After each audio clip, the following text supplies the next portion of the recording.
pose with the bands. Pose with the pose with the pose with the bands. Pose with the pose with the pose with the bands. Pose with the bands. Pose with the bands.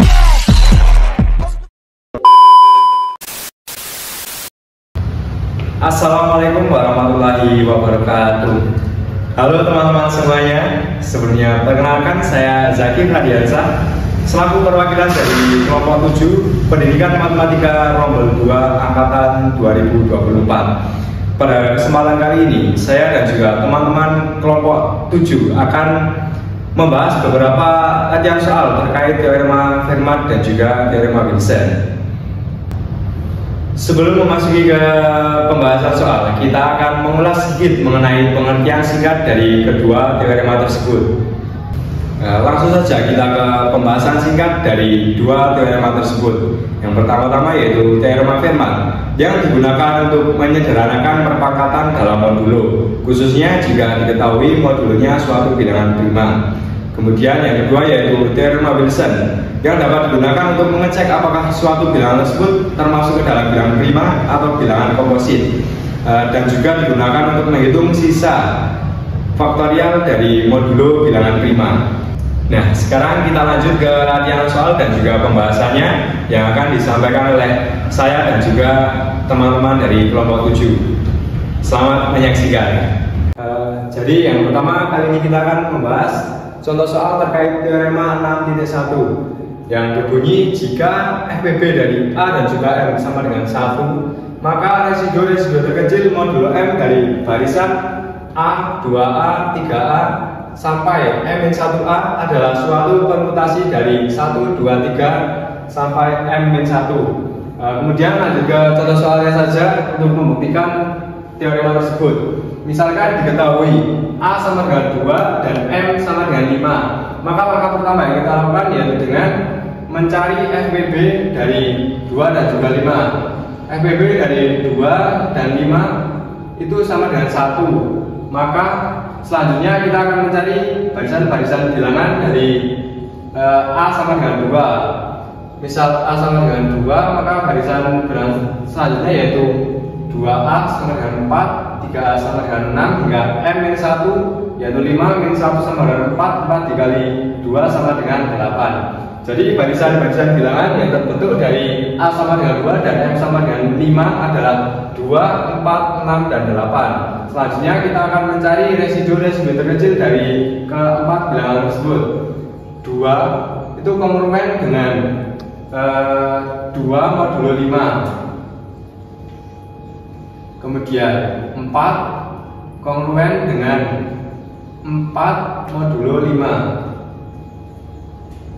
Kemudian 6 itu kongruen dengan 1 modulo 5. Kemudian 8 kongruen dengan 3 modulo 5. Maka residu terkecil yang dihasilkan dari barisan bilangan tadi yaitu 2, 4, 1, 3 yang dapat kita urutkan menjadi 1, 2, 3, 4. Maka 1, 2, 3, 4 ini dapat dikatakan suatu permutasi. Jadi untuk kasus A sama dengan 2 dan juga M sama dengan 5 ini dapat dibuktikan dengan teorema 6.1. Selanjutnya pada soal nomor 2 diketahui bilangan primanya yaitu 11 dan A sama dengan 2. Maka FPB dari 2 dan 11 adalah 1. Selanjutnya A pangkat P-1 kongruen dengan 1 modulo P. Kan A-nya diketahui 2, P11 dikurangi 1 kongruen dengan 1 modulo 11. 2 pangkat 10 kongruen 1 modulo 11. 2 pangkat 10 sendiri yaitu 1024 kongruen 1 modulo 11. 1024 dibagi 11 yaitu 93. 1024 sama dengan 93 dikali 11 ditambah 1. 93 dikali 11 yaitu 1023.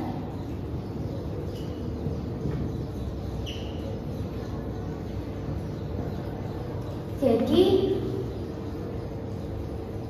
P sama dengan 11 dan A sama dengan 2 terbukti pada teorema 6.2.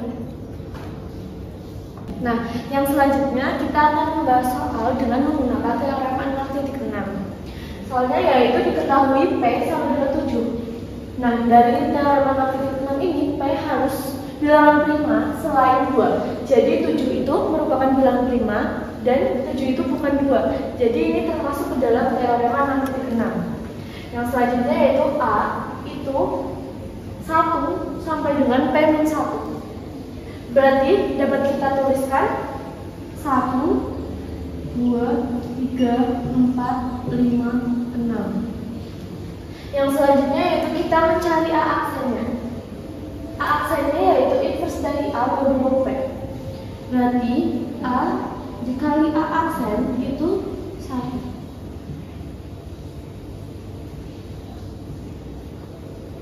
Nah, misalnya ini A-nya kan 2. 2 dikali berapa? Kongruens 1 modulo 7. 2 dikali 4. 2 dikali 4 kan 8. Dikurangi 1 kan 7.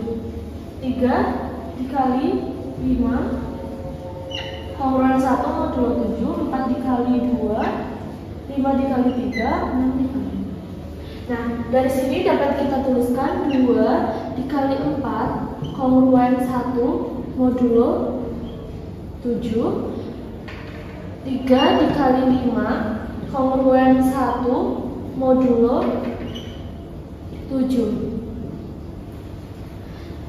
Dapat kita tuliskan 2 dikali 4 dikali 3 dikali 5 kongruens 1 modulo 7. Nah, dari sini kedua ruas kita kalikan dengan P-1 yaitu 6. Dapat kita tuliskan 1, 2, kongruen kan ini 1 dikali 6 kan jadinya 6 modulo 7. Nah, 1 dikali 2 dikali 3 dikali 4 dikali 5 dikali 6 itu kita dapat tuliskan dengan menggunakan 6 faktorial. Kongruen 6 modulo 7. 6 itu kongruen dengan min 1 modulo 7. Jadi kita dapat tuliskan dengan 6 faktorial kongruen min 1 modulo 7. Jadi kita dapat buktikan bahwa 6 faktorial kongruen min 1 modulo 7 dengan menggunakan teorema 6.6. Selanjutnya kita membahas soal mengenai teorema 6.5. Diketahui x kuadrat kongruen 1 modulo 5. Pertama kita mencari nilai x yang memenuhi x kuadrat kongruen 1 modulo 5. Untuk x elemen dari 0, 1, 2, 3, 4. Untuk x sama dengan 0 maka 0 kuadrat sama dengan 0 kongruen 0 modulo 5. Untuk x sama dengan 1 maka 1 kuadrat sama dengan 1 kongruen dengan 1 modulo 5. Untuk x sama dengan 2 maka 2 kuadrat sama dengan 4 kongruen 4 modulo 5. Untuk x sama dengan 3 maka 3 kuadrat sama dengan 9 kongruen 4 modulo 5. Untuk yang terakhir, X sama dengan 4, maka 4 kuadrat sama dengan 16 kongruen 1 modulo 5. Jadi solusi dari X kuadrat kongruen 1 modulo 5 1 dan 4 sesuai dengan teorema 6.5. Oke, selanjutnya yaitu selesaikanlah perkongruenan jika P sama dengan 7 dengan P-1 per 2 faktorial kuadrat. Nah, di sini kan kita sudah diketahui dengan P itu kan 7. Terus rumusnya kan ini. Maka kita masukkan P-1 per 2 itu diganti dengan P sama dengan 7. Jadi P-1 per 2 faktorial kuadrat itu P-nya itu diganti dengan 7. 7 min 1 per 2 faktorial kuadrat. 7 min 1 kan 6. 6 per 2 faktorial kuadrat. Nah, 6 per 2 kan 3, berarti 3 faktorial kuadrat. 3 faktorial kan itu 1 dikali 2 dikali 3 terus kuadrat. 1 dikali 2 itu kan 2, 2 dikali 3 itu 6, 6 kuadrat itu berarti 36. Nah, kita cek di dalam persamaan ini.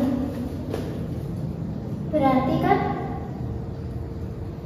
36 kongruen 1 modulo 7.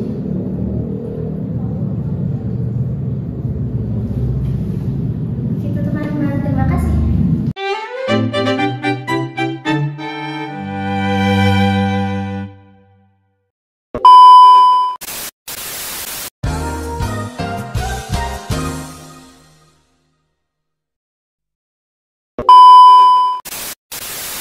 Assalamualaikum warahmatullahi wabarakatuh. Kami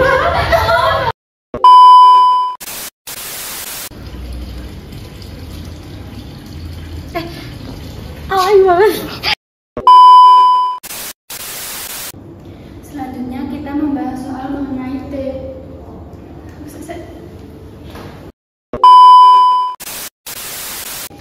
Yang selanjutnya kita akan membahas soal mengenai teorema 6.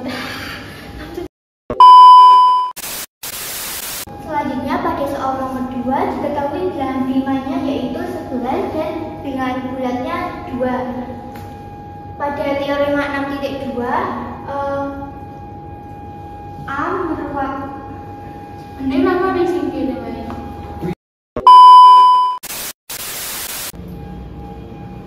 Sweat. Iya.